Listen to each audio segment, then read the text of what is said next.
Would you put your freedom on the line to buy your child one more day? Chicago, March 1950. A young mother named Margaret Collins stands at Union Station with a 5-year-old boy who shouldn't be alive. In the next 3 minutes, a forged identity, a one-way ticket, and a stranger's hand will decide his future. Years later, what surfaces in a sealed deposit box, and who was watching Margaret on that platform, will upend the city's medical elite. Stay with me. I'm about to tell you this entire dramatized story, inspired by real events and why one photograph changed everything. Before we begin, tap subscribe, hit like, and tell me which city you're watching from. Your support helps us keep rescuing hidden history and turning it into lessons we can use today. This is a dramatized account inspired by real events. We handle it with respect because stories like this still echo now. Margaret Collins kissed her son's forehead for what she believed would be the last time, knowing that in exactly 3 minutes, a decision she made 6 months ago would either save his life or destroy it forever. And if you stay until the end, you'll discover why she's smiling in that photograph, even though her heart was shattering into 1,000 pieces. This is the story of a mother who sacrificed everything to protect her son from a truth that could kill him. This photograph was discovered in 1987, hidden inside a safety deposit box that hadn't been opened since 1950, tucked between medical records and a letter Margaret never sent. The photograph shows a young woman, barely 28 years old, holding a 5-year-old boy in front of Chicago's Union Station. She's smiling. He's looking away. But if you look closely at her eyes, really look, you'll see something that doesn't match that smile. You'll see the eyes of someone who knows a terrible secret. A secret that would cost lives if discovered. A secret so dangerous that even her own son couldn't know the truth. This is Margaret Ann Collins, born in rural Mississippi in 1922, daughter of sharecroppers, wife to no one, mother to everything.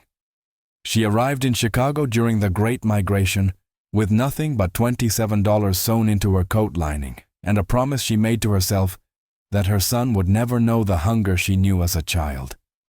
She worked 3 jobs, slept 4 hours a night, and became the kind of woman who could smile through anything. But Margaret was hiding something that not even her sister knew. Something that made her different from every other mother in their South Side neighborhood. She had a gift that terrified her. She could read medical documents, understand diseases, comprehend treatments, all because she'd stolen medical textbooks from the White Hospital where she cleaned floors at night.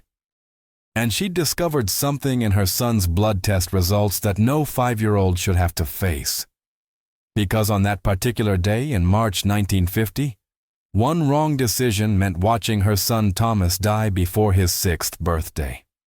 The experimental treatment she'd arranged in secret, the one that required forged documents and lies to 3 different doctors, had to happen before sunset. She had exactly until 6 p.m. to get him on that train to Minneapolis, where a physician who didn't ask questions was waiting. But what Margaret didn't know, what she couldn't have known, was that someone had been watching every move she made for the past 3 weeks. Someone who knew exactly what she was hiding. Someone who had the power to stop that train before it ever left the station. And when she discovered that morning that Robert Chen, the hospital administrator who'd helped her forge Thomas's medical records, had been found dead in his office with her handwritten notes in his pocket, Margaret realized this wasn't just about saving her son anymore. This was about a conspiracy that reached into the highest levels of Chicago's medical establishment. A system that decided which children deserved to live based on the color of their skin. Robert had promised her he'd destroyed those notes. He'd sworn on his daughter's life. But now those notes existed, and they contained not just Thomas's real diagnosis, but the names of 17 other black children. Margaret had been secretly helping to access experimental treatments that were only supposed to be available to white patients.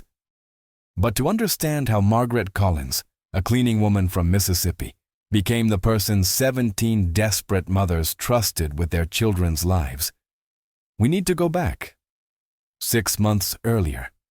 To the night Margaret still believed in happy endings. To the moment she found the envelope that changed everything. To the beginning of the most terrifying decision any mother could face. September 1949.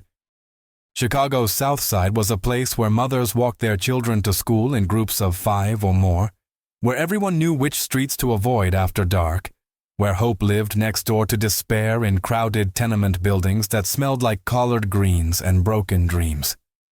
Margaret worked the night shift at Providence Hospital, mopping floors in hallways where she was invisible to the doctors who walked past her. She was 27 years old with hands that looked 50, raising a son whose father had died in a factory accident before Thomas ever took his first breath. She lived in a one-room apartment where the radiator only worked when it felt like it, where she boiled water on a hot plate and pretended it was tea so Thomas wouldn't know they couldn't afford real groceries. But Margaret had taught herself something that no one expected from a cleaning woman. Every night, after the doctors went home, she'd slip into the medical library on the 4th floor and read anatomy textbooks, disease journals, treatment protocols. She'd memorized entire chapters on blood disorders, kidney diseases, infections that killed children before their parents could say goodbye. She'd done this because of a promise she made the night Thomas was born, when the white doctor looked at her with pity and said, "This boy won't see his first birthday with that heart murmur." Thomas was 5 now, and his heart still beat strong. Margaret had made sure of that by understanding every symptom, every warning sign, every moment when she needed to act fast, even when she couldn't afford a doctor's visit. That September night, while cleaning the office of Dr. Harold Westbrook, Chicago's most prominent hematologist, Margaret found the envelope.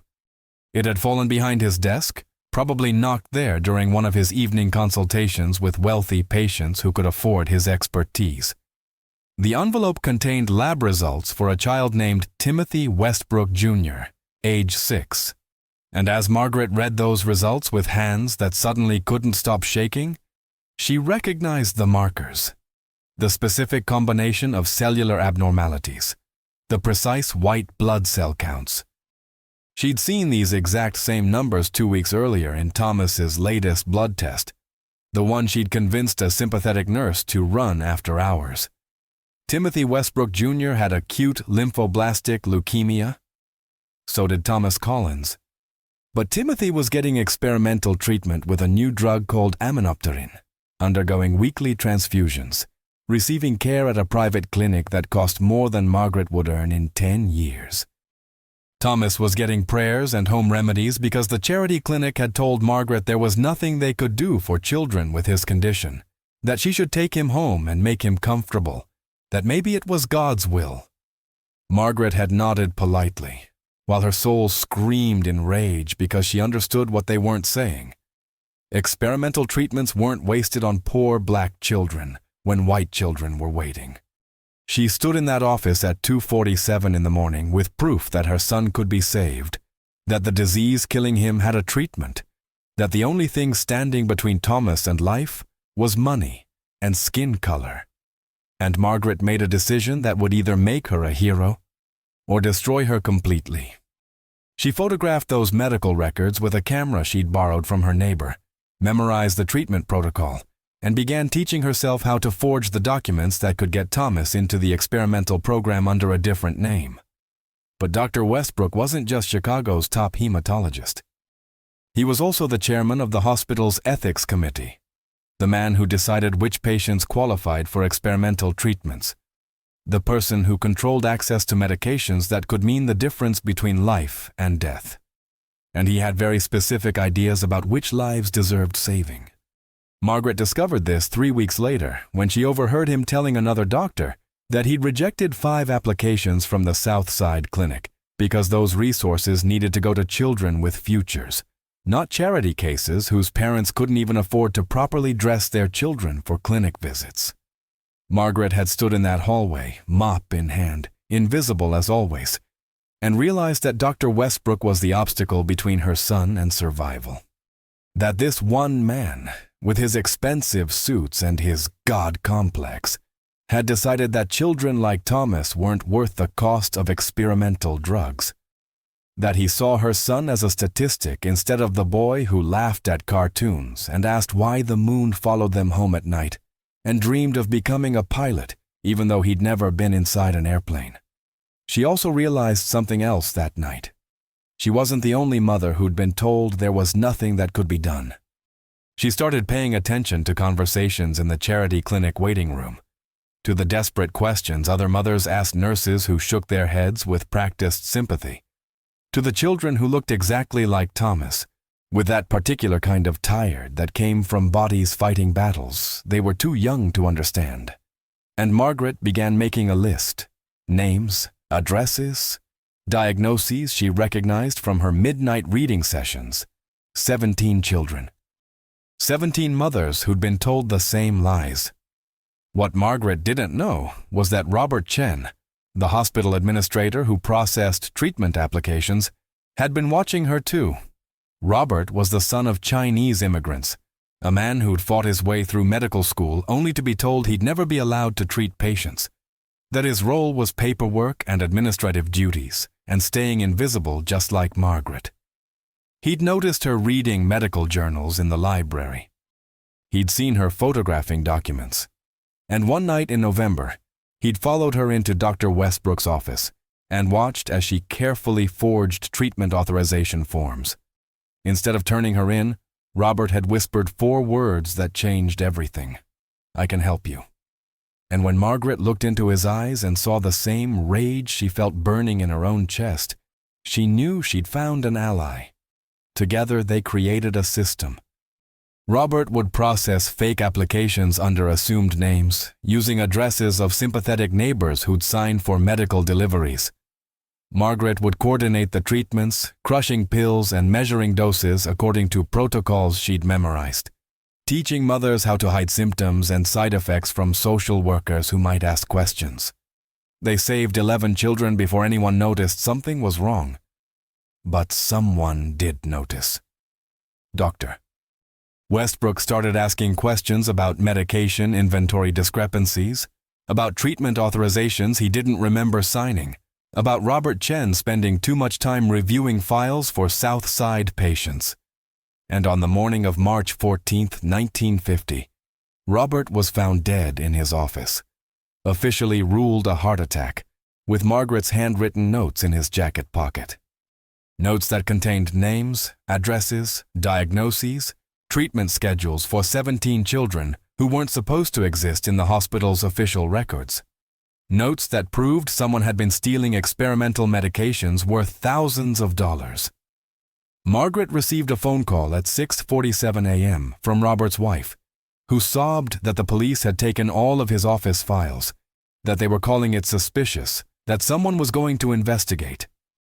And Margaret looked at Thomas sleeping in their shared bed, his breathing slightly labored like it always was in the mornings, and knew she had perhaps 48 hours before police connected those notes to her, before Dr. Westbrook realized his ethics committee had been compromised, before 17 mothers lost the only chance their children had at survival. She had one choice: get Thomas out of Chicago before the investigation reached her door. There was a physician in Minneapolis, Dr. Sarah Levine, who ran an underground clinic for patients rejected by mainstream hospitals. Margaret had corresponded with her through coded letters, preparing for the possibility that Chicago might become too dangerous. Dr. Levine had agreed to take Thomas, to continue his treatment, to give him the fighting chance he deserved. But Margaret needed forged travel documents, train tickets she couldn't afford, and a way to disappear without anyone noticing until Thomas was safely 500 miles away. And she needed to do it all while pretending nothing was wrong, while going to work like always, while avoiding the questions she could see forming in her neighbors' eyes when police cars started appearing on their block. Because if anyone suspected Margaret Collins was connected to Robert Chen's death, if anyone realized she was the cleaning woman who'd stolen enough medication to save 17 lives, then Thomas wouldn't make it to his 6th birthday. Neither would the other 16 children whose mothers trusted her with secrets that could send them all to prison. The photograph. the one taken at Union Station. That was supposed to be the last moment before Margaret put Thomas on a train with a ticket purchased under a fake name, before she watched him disappear into a future she might never see, before she stayed behind to face whatever consequences were coming. That photograph was supposed to be goodbye disguised as see you soon. But what Margaret didn't know, what she couldn't have predicted, was that the photographer at Union Station wasn't there by accident. He'd been sent by someone who knew exactly what Margaret was planning. Someone who'd been 3 steps ahead of her from the very beginning. Margaret had 2 options on that March morning in 1950. She could put Thomas on the 3 p.m. train to Minneapolis with documents that identified him as Timothy Chen, Robert's nephew traveling to visit family, carrying medication hidden in a hollowed-out children's book. Or she could turn herself in, cooperate with the investigation, and hope that confessing would somehow protect the 17 children whose lives depended on treatments she'd helped them access illegally. She had Thomas in her arms, 20 minutes until the train departed, and the weight of knowing that saving her son meant potentially exposing 16 other mothers to prosecution for medical fraud. Thomas kept asking why they were at the train station, why Mama looked so serious, why he had to travel alone with a nice lady Mama said would meet him in Minneapolis. He was 5 years old enough to sense something was wrong but too young to understand that his mother was choosing between his life and her freedom. Margaret held him tighter and whispered the words she'd practiced 100 times. "You're going on an adventure, baby. You're going to ride a big train all by yourself like a brave boy, and Mama will come get you real soon." The lie tasted like poison in her mouth. She'd planned everything perfectly, or so she thought. The ticket purchased with money borrowed from 3 different neighbors, under 3 different excuses. The medical records forged to show Timothy Chen had relatives in Minneapolis. The letter of introduction to Dr. Levine, carefully coded to look like correspondence about a family visit. The medication supply measured down to the exact milligram, enough for 6 weeks of treatment until Margaret could figure out how to send more. She'd even arranged for a woman named Dorothy, a former nurse who'd lost her license for treating black patients in her home, to escort Thomas on the train and deliver him safely to Dr. Levine's clinic.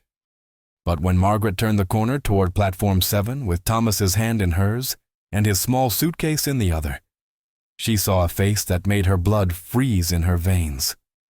Detective James Morrison, the same detective who'd been asking questions at Providence Hospital for the past 3 days.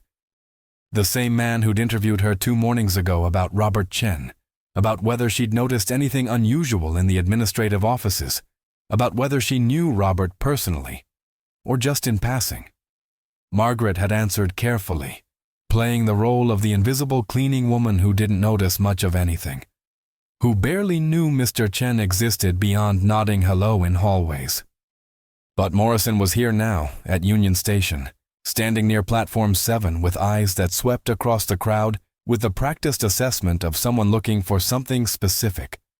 Margaret's first instinct was to run.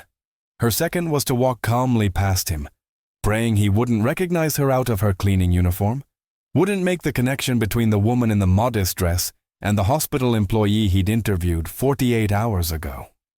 She chose the second option because running would confirm guilt, and Margaret had spent her entire life learning how to be invisible. She was wrong. Morrison's eyes locked on her the moment she stepped into his line of sight, and something in his expression shifted. Recognition. Not the surface-level recognition of someone remembering a brief interview, but the deeper knowing of someone who'd been studying a case file with her name in it. Margaret kept walking, kept her face neutral, kept Thomas close to her side. She had 17 minutes until the train departed. 17 minutes to put her son on that train before Morrison figured out why she was here. But then Morrison did something unexpected. He walked toward her slowly, deliberately, and when he was close enough that only she could hear, he whispered 5 words that changed everything. "Your son has her eyes." Margaret's heart stopped, because she knew exactly what Morrison meant, what he'd discovered, what secret she'd protected more carefully than any forged document or stolen medication. Morrison knew that Thomas wasn't just Margaret's son. Thomas was also the biological child of Eleanor Westbrook, the wife of Dr. Harold Westbrook, who'd given birth in secret 6 years ago during a scandal that nearly destroyed Chicago's most prominent medical family. Margaret had been working as a domestic servant in the Westbrook home before she moved to hospital cleaning work. She'd been there the night Eleanor went into labor prematurely, 3 months before anyone knew she was pregnant, during a period when Dr. Westbrook was traveling in Europe. She'd been there when Eleanor, terrified and alone, begged Margaret to help her deliver a baby that no one could know existed, a baby conceived during an affair that would destroy everything if discovered. Margaret had delivered that baby in Eleanor's bedroom at 2 a.m., had wrapped him in blankets, had listened as Eleanor sobbed that she couldn't keep him, that her husband would know the child wasn't his, that she needed Margaret to take him and raise him as her own. Margaret had said yes because she'd recently lost her own newborn son to complications she couldn't afford to treat, because her arms ached with the emptiness of that loss, because Eleanor Westbrook offered her $10,000 to disappear with the baby and never speak of what happened that night. The money had lasted 6 months. Thomas had lasted a lifetime in her heart.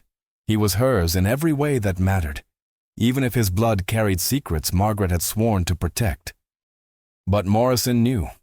Somehow, despite 6 years of careful secrecy, despite Eleanor's money and Margaret's silence, the detective had discovered that the cleaning woman's son was actually the illegitimate child of Chicago's most powerful physician's wife. And Morrison was standing at Union Station, blocking her path to Platform 7, with knowledge that could destroy multiple lives depending on how he chose to use it. Margaret's mind raced through possibilities. Morrison could arrest her right here for attempted kidnapping, claim she'd stolen the Westbrooks' biological child, and was now fleeing the state. He could use Thomas as leverage to force her confession about the medication theft, about Robert Chen's involvement, about the 17 other children. He could hand Thomas over to the Westbrooks, who would either raise him in secret or make him disappear to protect their reputation. Every scenario ended with Margaret losing her son. Instead, Morrison said something she never expected. "I know what you've been doing at Providence Hospital. I know about the children. And I know Thomas is dying without treatment that Dr. Westbrook deliberately denied him because he doesn't know Thomas is his wife's son." Morrison's voice was quiet, controlled, and completely devoid of the triumph Margaret expected from a detective who'd just cracked a complex case. He sounded tired, maybe even sympathetic. But sympathy from a police detective didn't change the fact that Margaret was guilty of fraud, theft, and about to cross state lines with a child whose legal parentage was a weapon waiting to explode. She had 12 minutes until the train departed. Thomas was pulling at her hand, asking why the man was talking to Mama, why they weren't getting on the train yet. Dorothy, the woman who was supposed to escort Thomas to Minneapolis, was visible near the train car, looking anxious, checking her watch. Margaret had to make a decision, and she had to make it in the next 60 seconds. Get Thomas on that train and risk Morrison stopping it before it left the station. Try to run with Thomas and become a fugitive with a sick 5-year-old who needed specialized medical treatment. Or trust that the detective standing in front of her, for reasons she couldn't begin to understand, might actually be offering her a way out. Morrison reached into his jacket pocket, and Margaret tensed, expecting handcuffs or a warrant. Instead, he pulled out an envelope identical to the ones Margaret had found in Dr. Westbrook's office months ago. Medical records, lab results, treatment protocols. But these weren't for Thomas. These were for Morrison's daughter, Catherine, age 7, diagnosed with the same leukemia that was killing Thomas. Catherine Morrison had been denied access to experimental treatment because her father was a city detective who made $42 a week, not nearly enough to afford private care at the clinics that served families like the Westbrooks. "I've been investigating Providence Hospital for 6 months, Morrison said, voice barely above a whisper. Not because of Robert Chen. Because my daughter is dying. And I wanted to understand why children like her don't get the same chances as children whose parents can afford Dr. Westbrook's fees.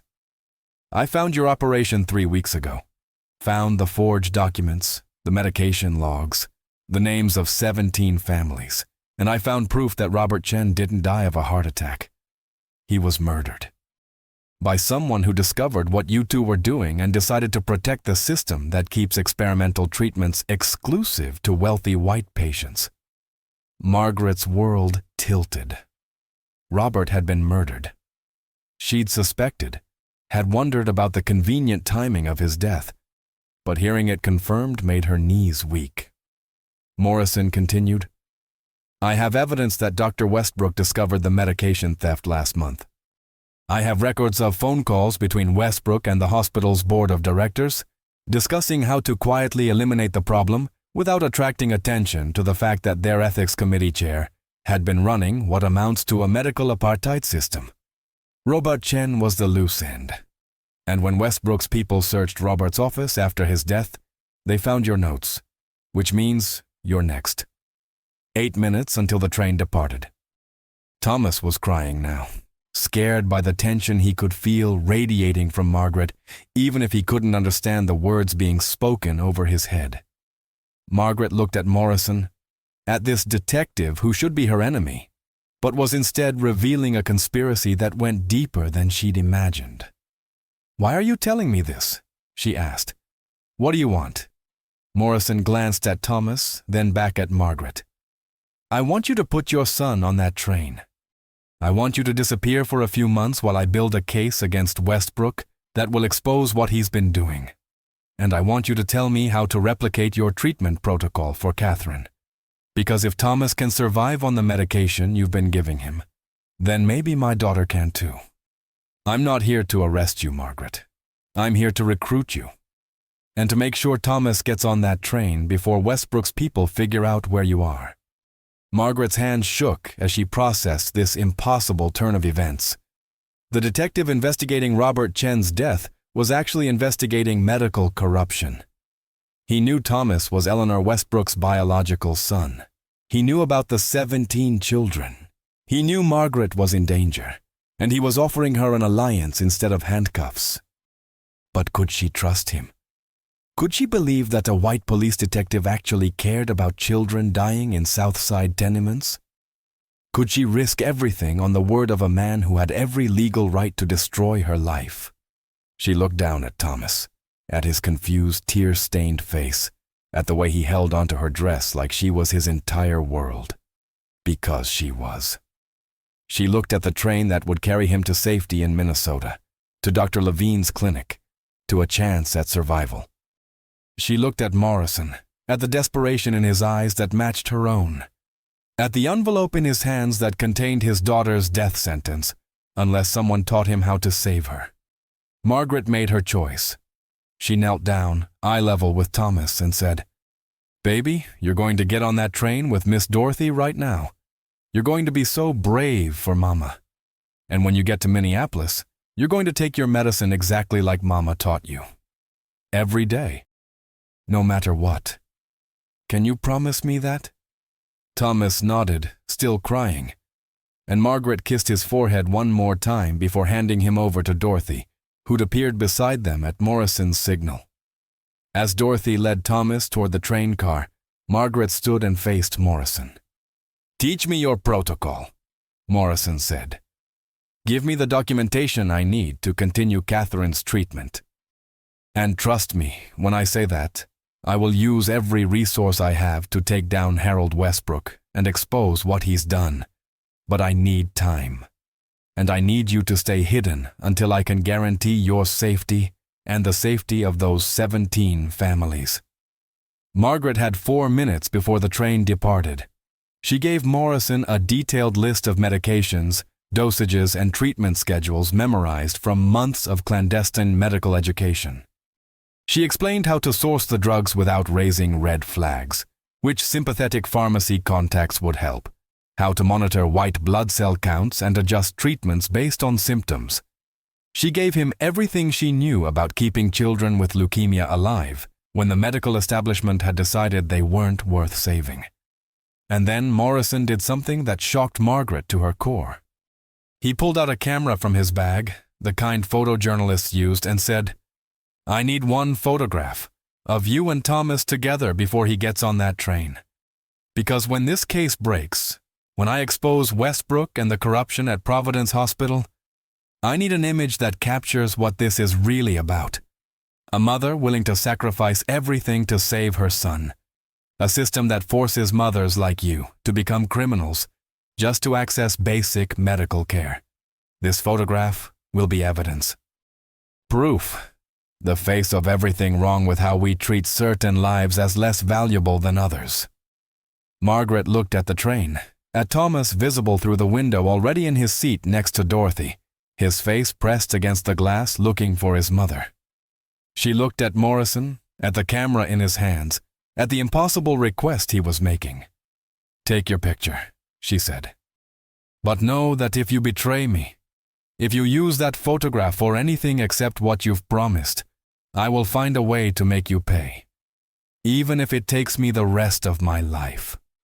Morrison nodded, and at 2:58 p.m. on March 14, 1950, he raised that camera and captured the image that would become the most important piece of evidence in the Providence Hospital corruption scandal. Margaret Collins, standing on Platform 7 at Union Station, looking directly into the lens with eyes that held fear and hope and desperate determination. Behind her, barely visible through the train window, a 5-year-old boy waving goodbye to his mother. Between them, everything that was wrong with America in 1950, and everything that was fighting to change it. The train pulled out of the station at 3:02 p.m. Thomas pressed his small palm against the window. Margaret pressed her palm against the air where his hand had been. And Detective James Morrison stood beside her, with a photograph that captured both an ending and a beginning, a goodbye that was also a promise. A moment when one mother's impossible choice became the catalyst for 17 families' survival. But what Margaret didn't know, what she wouldn't discover until weeks later, was that Eleanor Westbrook had been at Union Station that day too. She'd followed Margaret there, desperate to see the son she'd given away 6 years ago. The child she'd thought about every day since that secret birth. And when Eleanor saw Thomas through that train window, saw her own features reflected in his face, she made a decision that would either save Margaret's life or condemn them both. She decided it was time to tell her husband the truth about what happened 6 years ago, even if it destroyed everything they'd built. Even if Harold Westbrook's rage at being deceived about his wife's infidelity might drive him to do something unforgivable. The photograph existed. Thomas was gone. Morrison had his alliance, and the countdown to explosion had just accelerated beyond anyone's control. 3 hours after the train left Union Station, Margaret sat in Detective Morrison's office at the precinct, teaching him how to measure dosages of aminopterin for his daughter Catherine, while her own hands shook so badly she could barely hold the pen. Morrison took careful notes, asked clarifying questions, and never once mentioned the elephant in the room, which was that Margaret had just sent her son 500 miles away, and didn't know if she'd ever see him again. The agreement was simple. Margaret would stay in Chicago for 2 more weeks, lying low at Morrison's sister's apartment on the north side, where Westbrook's people wouldn't think to look for her. She'd continue working with Morrison to build evidence against Providence Hospital's discriminatory treatment protocols. And then, when it was safe, when Morrison had enough documented proof to guarantee she wouldn't be arrested for the medication theft, Margaret would follow Thomas to Minneapolis and start a new life away from Chicago's corruption. But at 6:47 p.m. that evening, Morrison received a phone call that changed everything. Dr. Harold Westbrook had just filed a missing persons report for a child named Thomas Collins. He claimed Margaret had kidnapped the child from Providence Hospital that afternoon, had stolen medical records pertaining to the boy's treatment, and was likely attempting to flee the state with a child who was under the hospital's protective custody due to concerns about his mother's mental stability. Westbrook had convinced a judge to issue a warrant for Margaret's arrest on charges of kidnapping, child endangerment, and theft of hospital property. Morrison hung up the phone and looked at Margaret with an expression she couldn't read. "He knows," Morrison said simply. "Westbrook knows you sent Thomas somewhere beyond his reach, and he's using the legal system to force you out of hiding. If you surface anywhere in Illinois, you'll be arrested immediately. If you try to leave the state, every train station and bus depot will have your description. He's trapped you." Margaret felt her chest tighten with panic. "But Thomas is his wife's biological son," she said. "If Westbrook files official reports about Thomas being missing, someone will eventually investigate the child's parentage. Someone will discover Eleanor's affair. Westbrook wouldn't risk that kind of exposure." Morrison shook his head slowly. "Unless Westbrook doesn't know Thomas is Eleanor's child. Unless Eleanor kept that secret even from her husband all these years.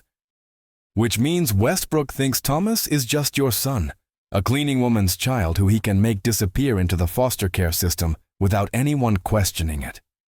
The realization hit Margaret like a physical blow. Eleanor had never told Harold about the baby.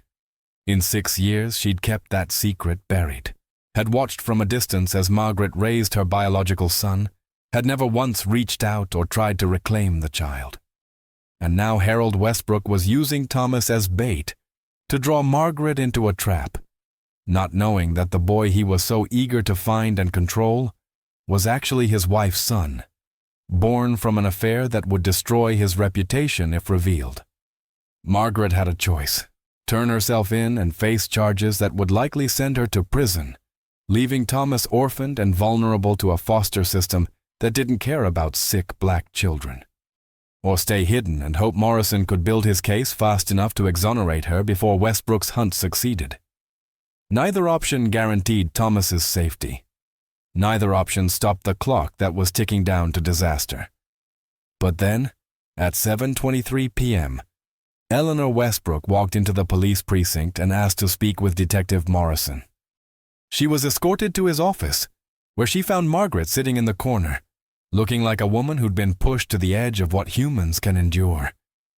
Eleanor's eyes filled with tears the moment she saw Margaret. "I'm sorry," Eleanor whispered.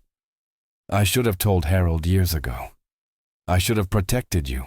I should have claimed Thomas as mine when I had the chance. But I was afraid of losing everything. Afraid my husband would never forgive me. Afraid society would destroy us both for my mistake." Margaret stared at the woman who'd given birth to Thomas, the woman whose privilege and cowardice had put them in this impossible situation. "Why are you here now?" Margaret asked, voice hollow. "Why does it matter now when Thomas is already gone?" Eleanor sat down, hands twisting in her lap. "Because this afternoon, after I saw Thomas through that train window, I went home and told Harold everything. About the affair, about the pregnancy, about giving the baby to you to raise, about paying you to disappear with my secret. I told him that Thomas Collins is his wife's biological son, born from my relationship with a man Harold considered his best friend. I destroyed my marriage to save you and Thomas from whatever Harold was planning." Morrison leaned forward. "And what was Dr. Westbrook's reaction?" Eleanor's face crumpled. "He didn't believe me at first. Thought I was having some kind of breakdown. But when I showed him the medical records from Thomas's birth, when I explained details only the biological mother would know, he realized I was telling the truth. And then he became someone I've never seen before. Not angry, not hurt, calculated. He said that Thomas's existence proves Eleanor Westbrook had an affair, which means divorce, public scandal, loss of his position at Providence Hospital. He said the only way to contain this disaster is to make sure Thomas never surfaces to confirm the story." Margaret's blood turned to ice. "What are you saying?" she whispered. Eleanor looked directly at her with eyes that held genuine terror. "I'm saying Harold has connections to people who make problems disappear. I'm saying he told me that if Thomas is in Minneapolis receiving treatment, he'll make sure the treatment stops. Permanently. I'm saying my husband is willing to murder a 5-year-old child to protect his reputation. And he has the resources and the medical knowledge to make it look like the leukemia simply progressed faster than expected. Margaret, Thomas is in more danger now than he was before I opened my mouth. The room went silent except for the sound of Margaret's ragged breathing. Morrison was already reaching for his phone, already calling the Minneapolis Police Department, already trying to get protection to Dr. Levine's clinic before Westbrook's people could reach Thomas. But Margaret knew what Morrison was only beginning to understand.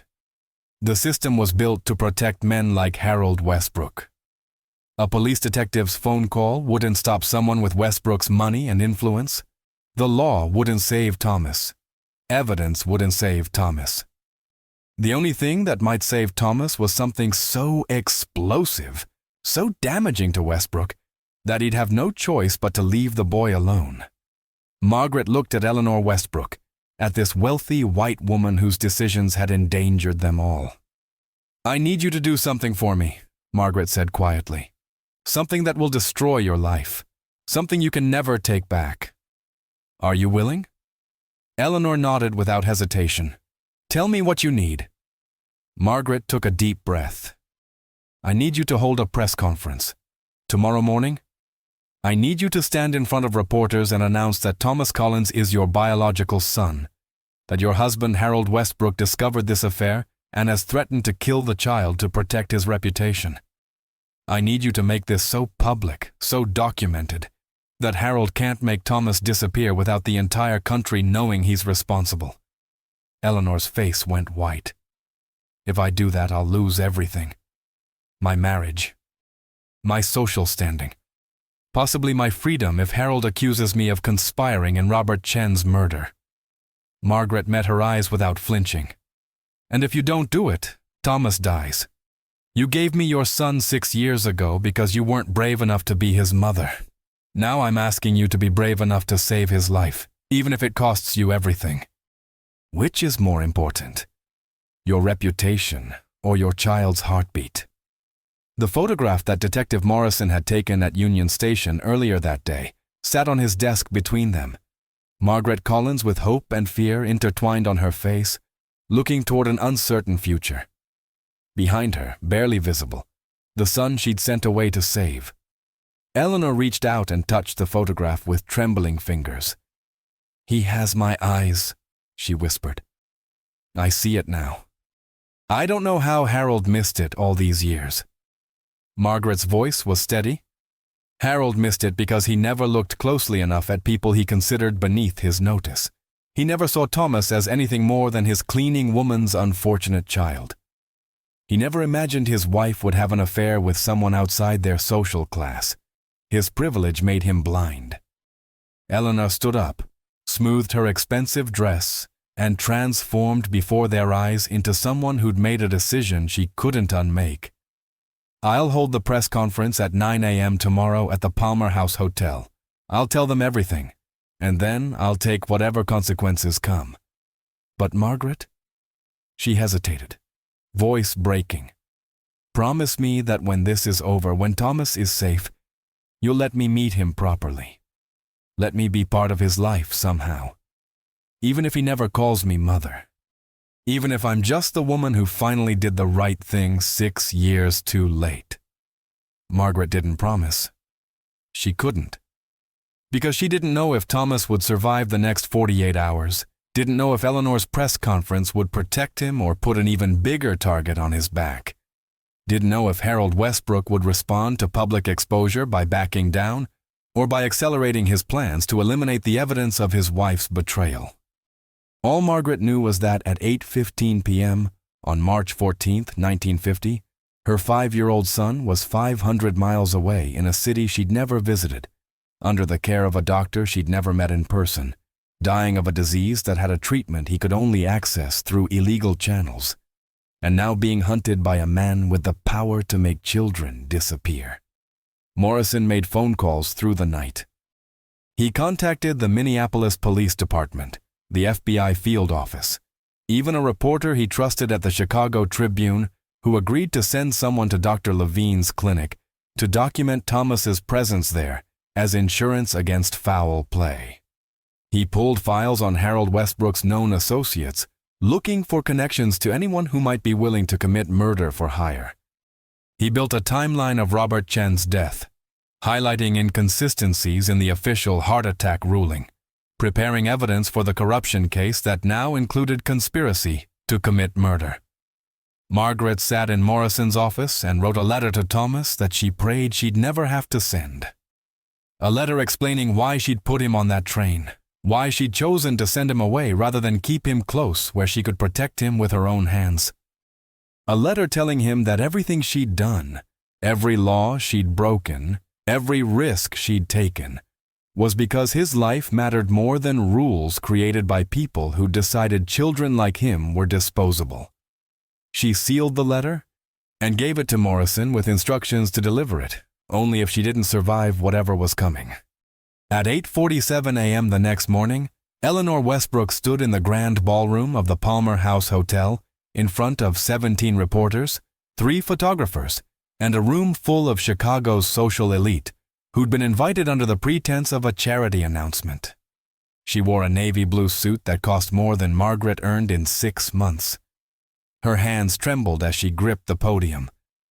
And then she spoke words that would be front-page news in every major newspaper by evening. My name is Eleanor Westbrook, and I am here to confess that 6 years ago, I gave birth to a son outside of my marriage. The child's name is Thomas Collins.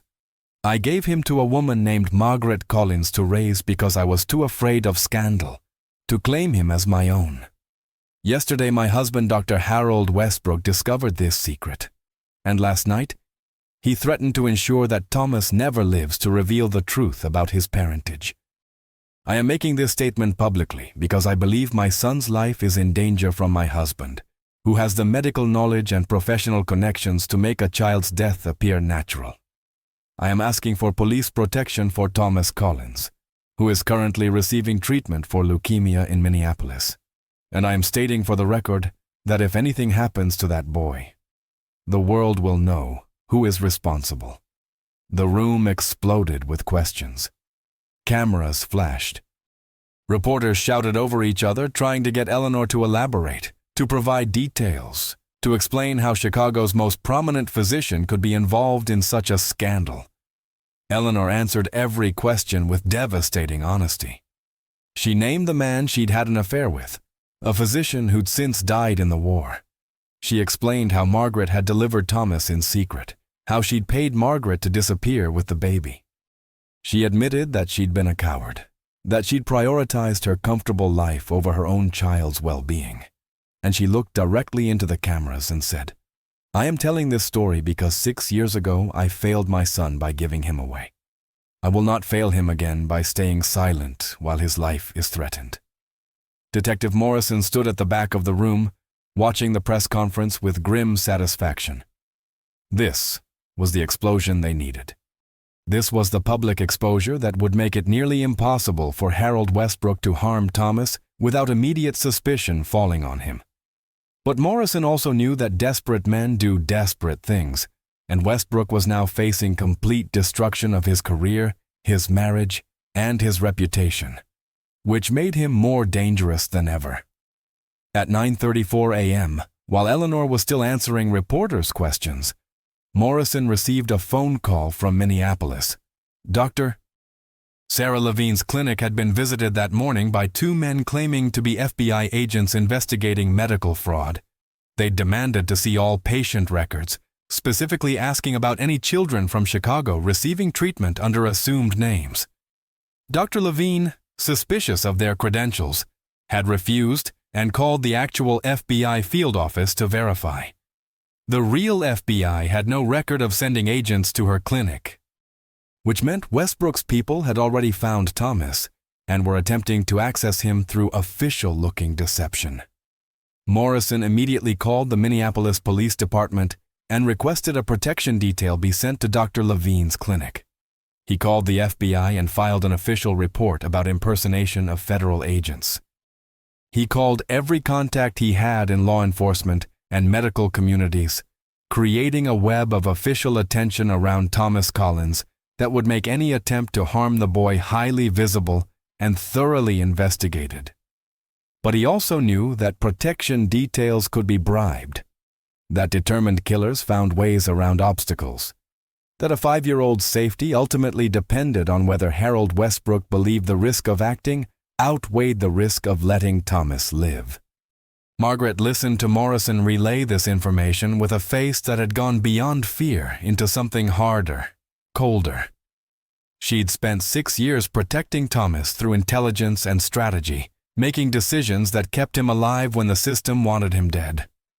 And now she was 500 miles away, unable to hold him, unable to shield him with her own body, unable to do anything except trust that strangers would care enough to keep her son breathing. The helplessness was worse than any physical pain she'd ever endured. At 11:15 a.m., Harold Westbrook held his own press conference at Providence Hospital. He stood in front of the same medical facility where he'd denied treatment to dozens of children, based on their race and economic status, and he called his wife mentally unstable. He claimed Eleanor had suffered a breakdown following the death of a close friend, that she'd become obsessed with a cleaning woman's child, and had fabricated an elaborate fantasy about being the boy's mother. He produced medical experts who testified that Eleanor had been under psychiatric care for depression, that she'd been prescribed sedatives, that her judgment was clearly impaired.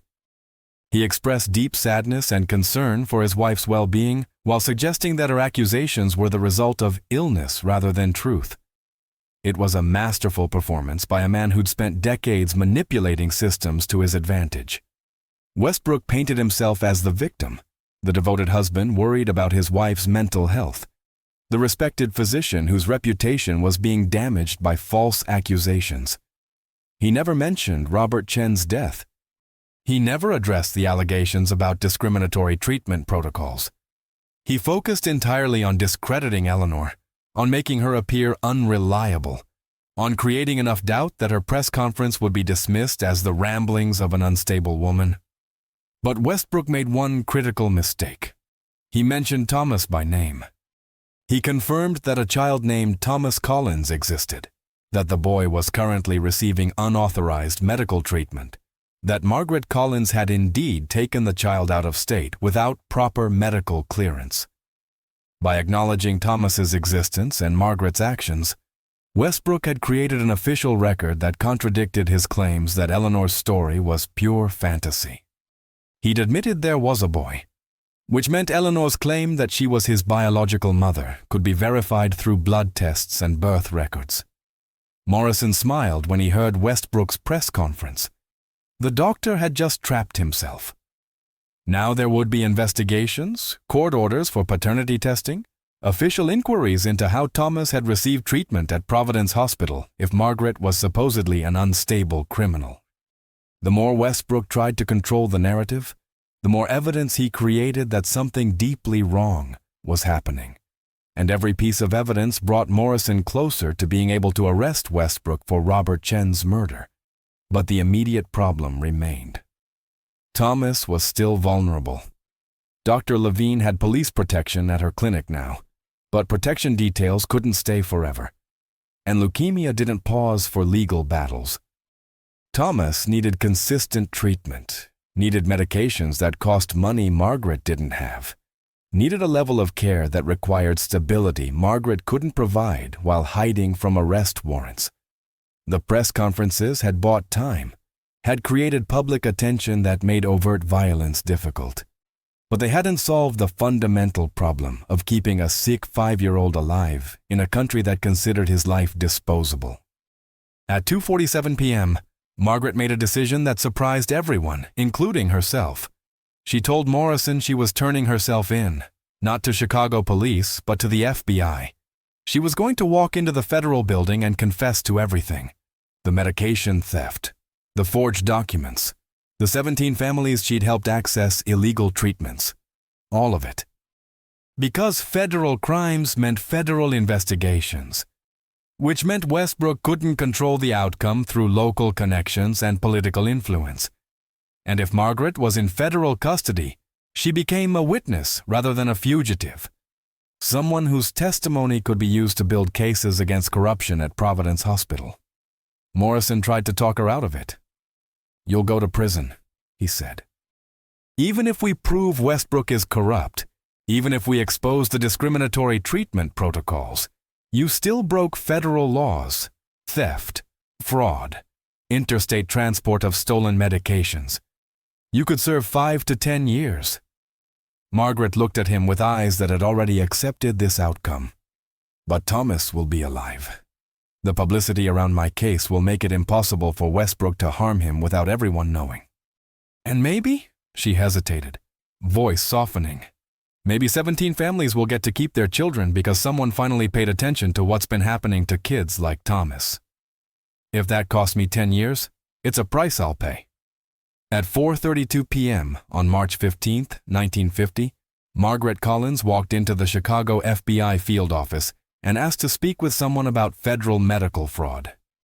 She carried with her a folder containing names, addresses, and detailed documentation of how she and Robert Chen had circumvented Providence Hospital's treatment protocols to save children who'd been denied care. She had photographs of forged documents.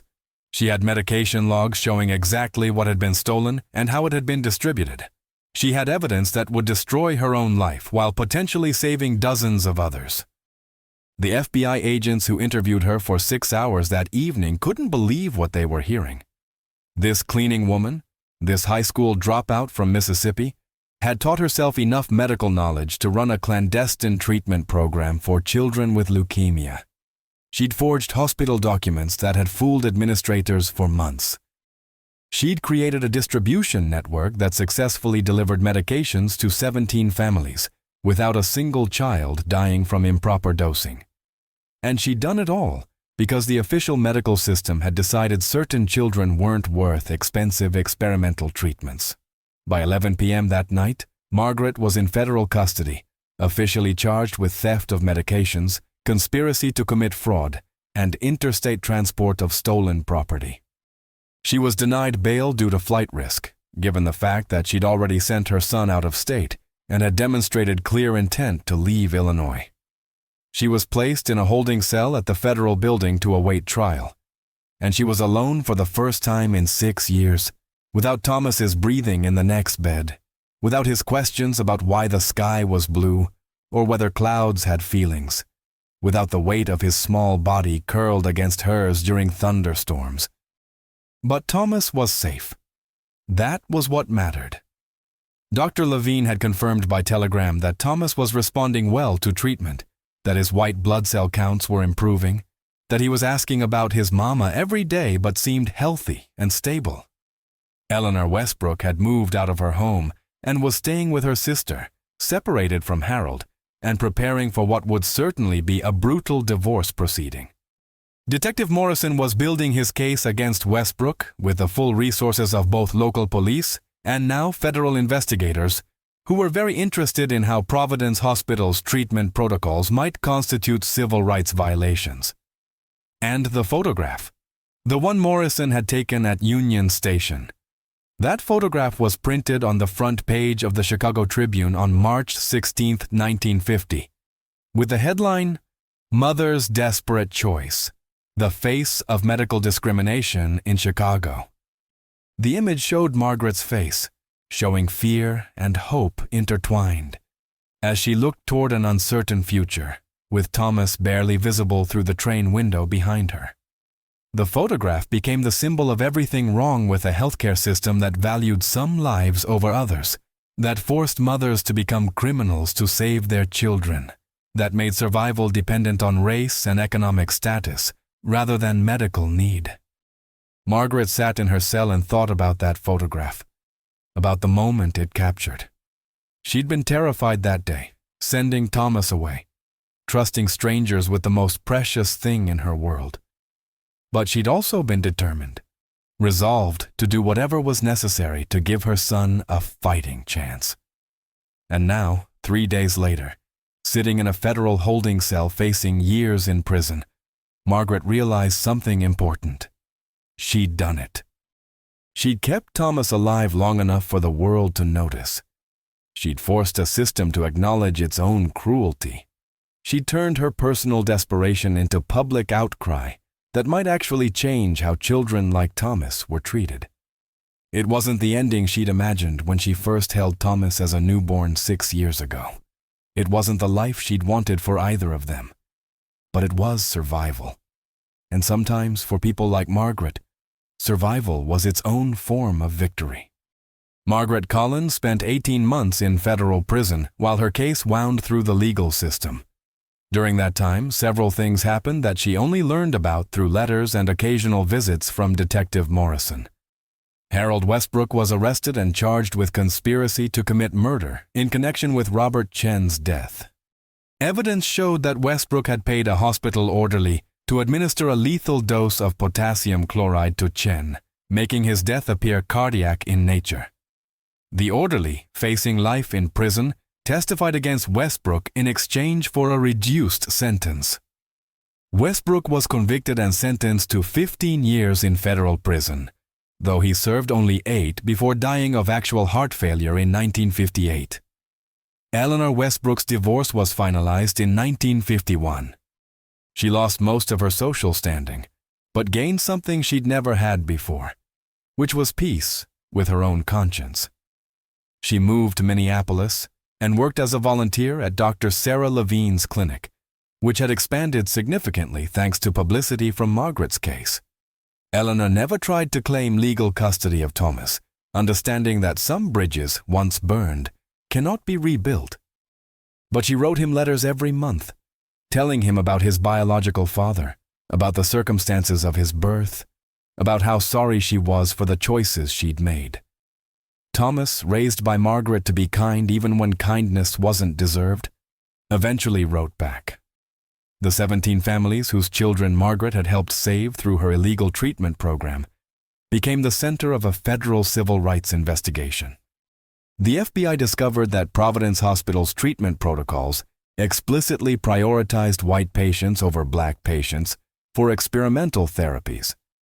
That allocation decisions were based on subjective assessments of which children had better futures ahead of them. That Dr. Westbrook had personally denied treatment to over 40 children who met medical criteria but failed economic and racial screening. The scandal reached national news, prompted congressional hearings, and eventually led to federal regulations requiring that experimental treatment access be based solely on medical criteria rather than demographic factors. Detective James Morrison's daughter Catherine received treatment using the protocols Margaret had taught him.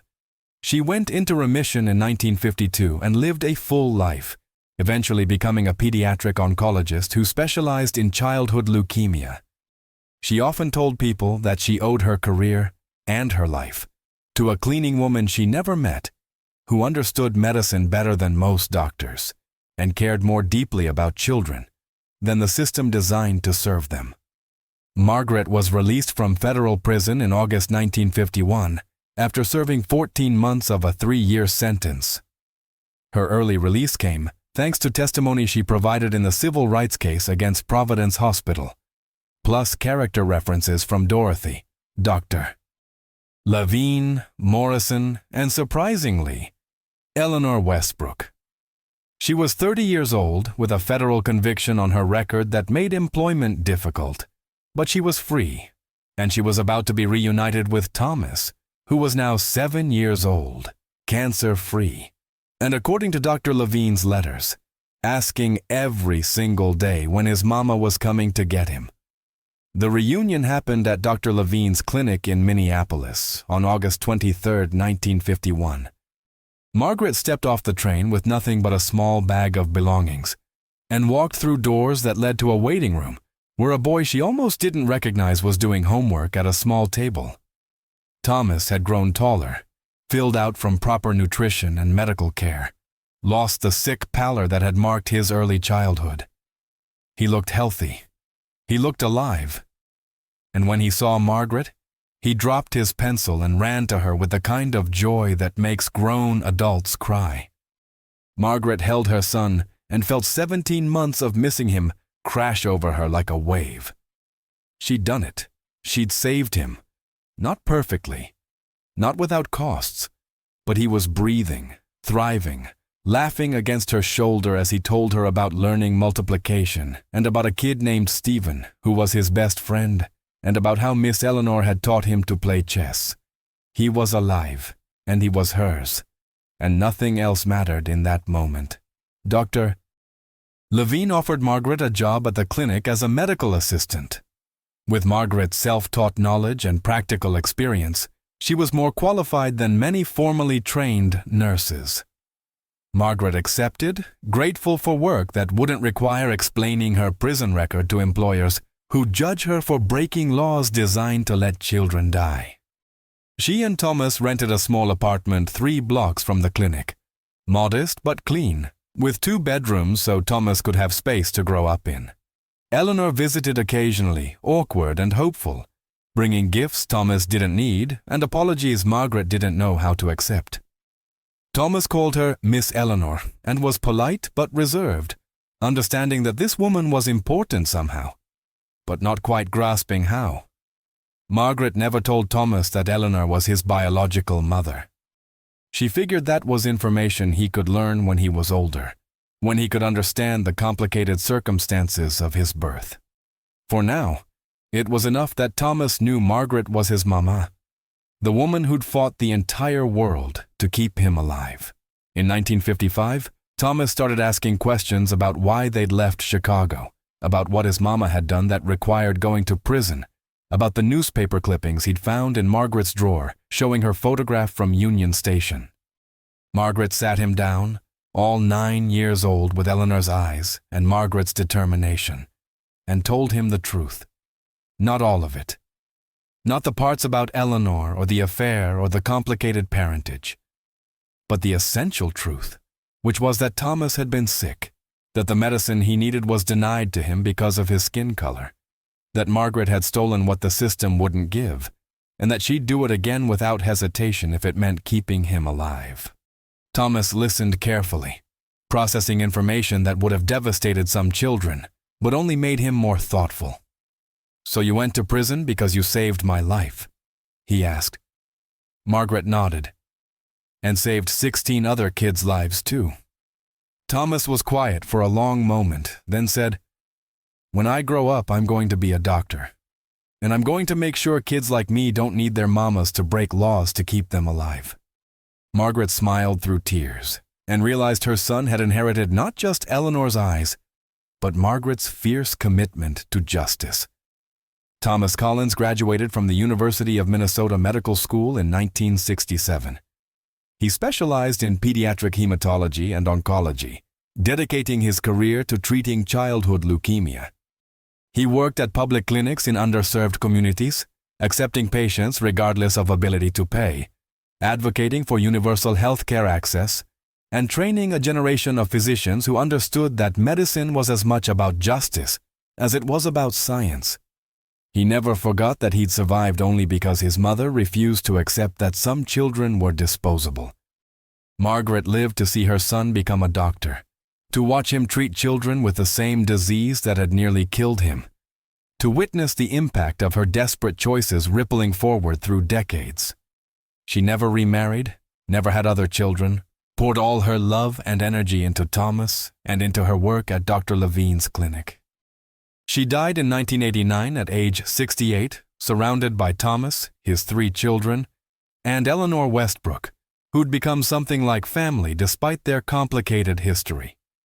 The photograph from Union Station, the one Detective Morrison took on March 14, 1950, stayed with Margaret her entire life. She kept it in a frame on her bedside table, looking at it sometimes when she couldn't sleep, remembering the terror and determination of that moment. After Margaret died, Thomas inherited the photograph. He didn't display it publicly, didn't donate it to museums or archives. Instead, he kept it in his home office, where he saw it every morning before heading to the hospital, a reminder of what his mother had sacrificed, what she'd risked, what she'd endured to give him the chance at life he might never have had. Thomas's daughter, Margaret Collins Jr., named after her grandmother, became a healthcare policy advocate. She worked on federal legislation to eliminate racial discrimination in medical treatment allocation, citing her grandmother's story as example of systemic failures that destroyed families and killed children unnecessarily. She testified before Congress in 2010, bringing the Union Station photograph with her, using it to illustrate how far American healthcare had come and how far it still needed to go. The 17 families whose children Margaret helped save stayed in touch over the years, forming a network of people bound by shared survival. They gathered annually on March 14th, the anniversary of the day Margaret put Thomas on that train, to remember Robert Chen's sacrifice, to honor Margaret's courage, and to celebrate the fact that their children lived. Some of those children became doctors, teachers, activists, parents who raised their own children with stories about the cleaning woman who understood that justice sometimes requires breaking unjust laws. Eleanor Westbrook lived until 1998, dying at age 82 in a nursing home in Minneapolis. In her final years, she developed dementia and often confused Thomas for her husband Harold. But in her clearer moments, she'd hold his hand and whisper apologies for giving him away, for not being brave enough when it mattered most. Thomas forgave her, not because what she'd done was forgivable, but because he'd learned from Margaret that carrying rage forever only poisons the person holding it. Eleanor was buried in a modest grave in Minneapolis, not in the prestigious family plot in Chicago, where Harold Westbrook's name was eventually removed by relatives embarrassed by his crimes. Detective James Morrison retired from the Chicago Police Department in 1965 after a career spent investigating civil rights violations and medical corruption. He and Margaret corresponded regularly until her death. Their friendship forged in that impossible moment when they'd both been desperate parents willing to break systems that failed their children. Morrison's daughter Catherine named her first child Margaret. And when Morrison died in 1978, Thomas Collins delivered the eulogy, calling him the man who proved that good people could exist within corrupt systems if they chose conscience over convenience. Dr. Sarah Levine's clinic in Minneapolis expanded into a full hospital by 1970. Funded partially by donations from families whose children had been saved by Margaret's underground treatment network. The hospital specialized in pediatric care for underserved populations, accepting every child regardless of ability to pay, operated on the principle that medical care was a human right rather than a privilege. A plaque in the lobby read, "In memory of Margaret Collins, who understood that true medicine requires both skill and courage." Dr. Levine lived until 1982, and in her final interview before her death, she said that Margaret Collins was the best physician she'd ever known, despite never having formal medical training, because Margaret understood that healing required addressing both disease and injustice. The Union Station photograph, taken in those desperate seconds before Thomas's train departed, became a family heirloom passed down through generations. Thomas's children showed it to their children, explaining that the woman in the photograph was their great-grandmother, a hero who'd fought an entire system to prove that black children's lives mattered as much as white children's lives. Decades before that phrase became a rallying cry for a movement. The photograph showed fear and hope intertwined, a mother looking toward an uncertain future. And it captured something essential about the American experience for people who'd been told their survival was negotiable. In 2018, Thomas Collins died at age 73 after treating thousands of children with leukemia during his 50-year medical career. His funeral was attended by hundreds of people, including patients he'd saved, colleagues he'd trained, activists he'd inspired, and family members who'd inherited his grandmother's commitment to justice. The Union Station photograph was displayed at his memorial service, and speaker after speaker talked about how one desperate mother's choice in 1950 had created ripples that touched countless lives across decades. Thomas's daughter Margaret Jr., us now 52 and still fighting for healthcare reform, inherited the photograph. She keeps it in her home, not hidden away but visible in her living room where visitors see it and ask questions. She tells them her grandmother's story, explaining how Margaret Collins broke laws to save children, went to prison for crimes that were technically illegal, but morally necessary, and proved that sometimes the most heroic thing a person can do is refuse to accept that certain lives don't matter. The photograph remains in Margaret Jr.'s possession, a private family treasure that represents everything her grandmother fought for. It's not in a museum, not in a public archive, just in the home of a woman who inherited her grandmother's name and her great-grandmother's determination to fight systems that value some lives over others. And every March 14th, Margaret Jr. looks at that photograph of the great-grandmother she never met, the woman with fear and hope intertwined in her eyes, and she understands something profound, that sometimes the bravest thing you can do is choose love over law when laws are designed to facilitate death. That sometimes survival requires breaking rules created by people who never intended for you to survive. That sometimes a mother's desperate choice becomes a legacy that outlives her by generations, inspiring children and grandchildren and great-grandchildren to keep fighting for a world where no parent has to choose between their child's life and their own freedom. The photograph from Union Station, taken 73 years ago, still exists, still shows Margaret Collins looking toward an uncertain future while her son disappears toward safety behind her. Still captures the moment when one woman's impossible choice became the beginning of change that saved hundreds of children over decades. And still reminds anyone who sees it that the most powerful force in the world isn't medicine or law or institutional power. It's a mother's love, and the lengths she'll go to protect her child, even when the entire world says that child doesn't matter, even when protecting him means losing everything, even when love requires sacrifice most people can't imagine making. That's what the photograph shows. That's what Margaret Collins proved. That's the legacy that continues forward through her descendants who carry her name and her courage into fights that aren't finished yet.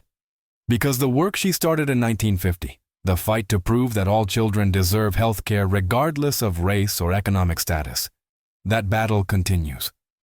And as long as it continues, Margaret Collins's photograph will remain a reminder of why it matters, who it's for, and what real heroism looks like. It looks like a cleaning woman who taught herself medicine because the system wouldn't save her son. It looks like a mother putting a 5-year-old on a train toward hope while she stayed behind to face consequences. It looks like 18 months in prison for the crime of believing her child's life was worth fighting for. It looks like fear and hope intertwined. It looks like love that refuses to accept injustice.